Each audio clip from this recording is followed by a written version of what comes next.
Culture.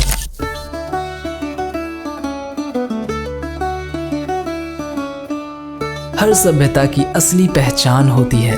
हर देश को दुनिया किसी न किसी विरासत से याद रखती है। किसी को उनके रंगों से, किसी को उनके स्वाद से, किसी को उनके भव्य कला और आर्किटेक्चर से, और कुछ को उनकी संगीत से।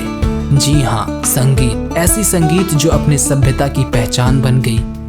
ये कहानी है एक ऐसे ही देश की जहाँ धरती ने सुरों को जन्म दिया, जहाँ धर्म, राजनीति और कला तीनों का एक ही जरिया था, संगीत। वो संगीत जिसका इको आज भी सुना जाता है, जिसे आज से करीब 3000 साल पहले लिखा गया था।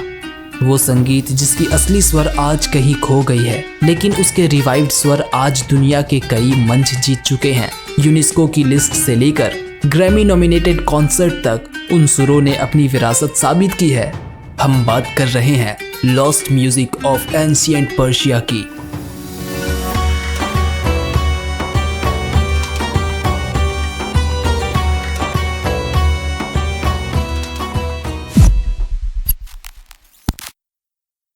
पर्शिया यानी आज का ईरान। वैसे तो ईरान कई चीजों के लिए मशहूर है, लेकिन उनमें से एक चीज जो इस देश की तहजीब की पहचान बन चुकी है, वो है पर्शियन म्यूजिक। पर्शियन म्यूजिक की जड़ें हजारों साल पुरानी है। ये सिर्फ संगीत नहीं, बल्कि ईरान की शख्सियत, जज्बात और पहचान का एक अहम जरिया रहा है।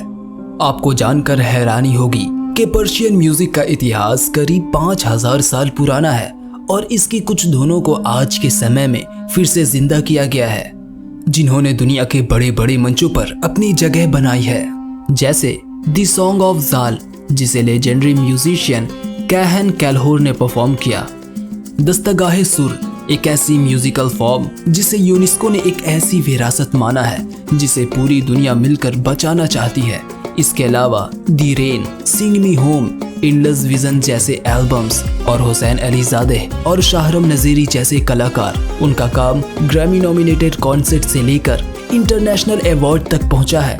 लेकिन याद रखें, हम सिर्फ संगीत की बात नहीं कर रहे हैं, हम एक कल्चर की बात कर रहे हैं। और हर कल्चर की तरह इस कल्चर की भी शुरुआत हुई थी आज से करीब 5000 साल पहले, जब दुनिया की अन्य सभ्यताएं लिखना सीख रही थी। भारत में वेदों का उच्चारण हो रहा था और ग्रीस में फिलॉसफी जन्म ले रही थी। तब पर्शिया एक ऐसा राज्य था जो सुरों में सोचना और जीना सीख चुका था। पर्शियन संगीत की शुरुआत इतनी पुरानी है कि उसके निशान एलम और ऑक्सिस जैसे प्राचीन सभ्यता से मिलती है, जो करीब 3300 BC के आसपास थी। वहां से मिले कुछ बजाने वाले यंत्र, दीवारों पर बनी तस्वीरें और मूर्तियां इस बात का सबूत है कि संगीत उन लोगों के जीवन का एक जरूरी हिस्सा था, न सिर्फ मनोरंजन के लिए बल्कि उनके धर्म और सामाजिक जीवन के लिए भी। जैसे जैसे पर्शिया एक ऑर्गेनाइज्ड सभ्यता बना, संगीत का महत्व और भी बढ़ता गया। ज़ोरोआस्ट्रियन धर्म, जो उस दौर का मुख्य धर्म था, उसमें संगीत का इस्तेमाल सिर्फ भक्ति के लिए नहीं, बल्कि आत्मा और प्रकृति से जुड़ने के माध्यम के रूप में होता था। मंदिरों में लोग मंत्रों को एक विशेष धुन और ताल में गाते थे, जिन्हें बाद में गथास कहा गया। ये गथास धर्म के संदेश तो देते ही थे, लेकिन उनके सुर और ढंग से ये भी साबित होता था कि उस समय पर्शिया में एक म्यूजिकल सिस्टम का विकास हो चुका था, जिसमें सुर, ताल और लय का स्पष्ट रूप था। इसी के साथ राजघराना भी संगीत को समर्थन देते थे। उनके दरबार में संगीतकार, गाने वाले और वादक रखे जाते थे। उनका काम सिर्फ राजाओं का मनोरंजन नहीं, बल्कि धर्म और राजनीति के संदेशों को लोगों तक पहुंचाना भी था, और ये सब होता था संगीत के माध्यम से। ईरान की मिथोलॉजी के मुताबिक एक समय था जब बादशाह जमशेद को संगीत का आविष्कारक माना जाता था। वो संगीत जो न सिर्फ एक मनोरंजन था, बल्कि एक डिवाइन पावर के रूप में देखा जाता था। लेकिन अगर इतिहास पर विश्वास करें तो एक और नाम है जिसे संगीत को एक व्यवस्था देने का श्रेय मिलता है, बारबेड। ये बात है सासानाइड एम्पायर के दौर की, जब पर्शियन दरबार में बारबेड नाम का एक कोर्ट म्यूजिशियन था।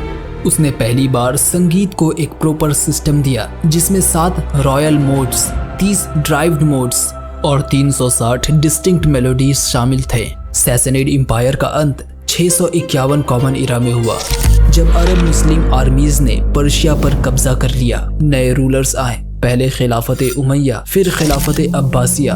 उनके सोच और धार्मिक नियम अलग थे। कई जगहों पर नए धार्मिक नजरिए के चलते संगीत को कुछ सीमाओं के अंदर रखा गया। जिस संगीत ने कभी राजमहलों को सजाया था, अब वो राजाओं के दरबार से निकलकर आम लोगों के बीच गया। जहां शाही महफिल का रास्ता बंद हुआ, वहां से गांवों की गलियों का सफर शुरू हुआ। अब संगीत का रूप बदल गया था। शाही रागों की जगह अब लोक धुनों ने ले ली। ये संगीत अब गांव के त्योहारों, शादियों और रस्मों का हिस्सा बन गया। इसी दौर में सूफी फकीर और दरवेश लोगों ने पर्शियन संगीत को एक रूहानी जरिया बना दिया। उन्होंने सुरों को भक्ति, प्यार और खुदा से जोड़ने का माध्यम बनाया। समा, जिक्र और कव्वाली जैसे परंपराओं में पर्शियन धुनों ने अपनी जगह बनाई। जो संगीत कभी राजनीति और धर्म का हिस्सा था, अब वो आत्मा और भावना का जरिया बन गया। वो कलाकार जो पहले राज दरबार में बजाते थे, अब छोटी महफिलों, मंदिरों और बाजारों में सुने जाने लगे। उनका संगीत अब किसी एक साम्राज्य के लिए नहीं था, अब वो सबके लिए था। पर्शिया पर कई बार विदेशी आक्रमण हुए, जैसे मंगोल, क्रूसेडर्स और बाद में कॉलोनियल दौर। इन सभी ने लाइब्रेरी, मंदिर और कल्चर सेंटर्स को काफ़ी नुकसान पहुंचाया। समय के साथ पर्शियन संगीत का असली रूप धीरे धीरे खो गया। जो कभी राजमहलों में बसता था, वो अब सिर्फ यादों और रिवाजों में बचा। पुराने संगीत ग्रंथ जो पहलावी स्क्रिप्ट में लिखे गए थे, उन्हें समझने वाले लोग धीरे धीरे कम होते गए। भाषा और लिपि के बदलाव के चलते कई रचनाएं समझ से बाहर हो गई, कई ग्रंथ नष्ट हो गए और कुछ अब भी अनरीडेबल हैं। सदियों तक पर्शियन संगीत बस एक याद बनकर जीता रहा। मंदिरों के ईको, सूफी फकीरों के धुनों और गांव की महफिलों में उसकी एक झलक बाकी रही। लेकिन 20वीं सेंचुरी के दौरान कुछ ऐसे कलाकार, रिसर्चर्स और इंस्टीट्यूशंस सामने आए जिन्हें लगा कि ये विरासत सिर्फ गुजरा हुआ कल नहीं, ये आज भी जिंदा हो सकती है। 1950 से 1970 के बीच ईरान में कल्चरल प्रिजर्वेरेंस को लेकर एक मूवमेंट शुरू हुआ। म्यूजिकोलॉजिस्ट और ट्रेडिशनल म्यूजिशियंस ने मिलकर पुराने राग, धुनों और इंस्ट्रूमेंट्स को अचीव करना शुरू किया। तब ईरान में एक म्यूजिकल एजुकेशन सिस्टम को डेवलप किया गया, जिसमें रदीफ सिस्टम को फॉर्मली ट्रेन किया जाने लगा। ये वही धुनों की सीरीज थी जिनकी जड़ पर्शियन क्लासिकल म्यूजिक्स में थी। समय बदलता है, सभ्यता भी, पर उनका कल्चर उनकी रूह बन जाती है। The cultural earth.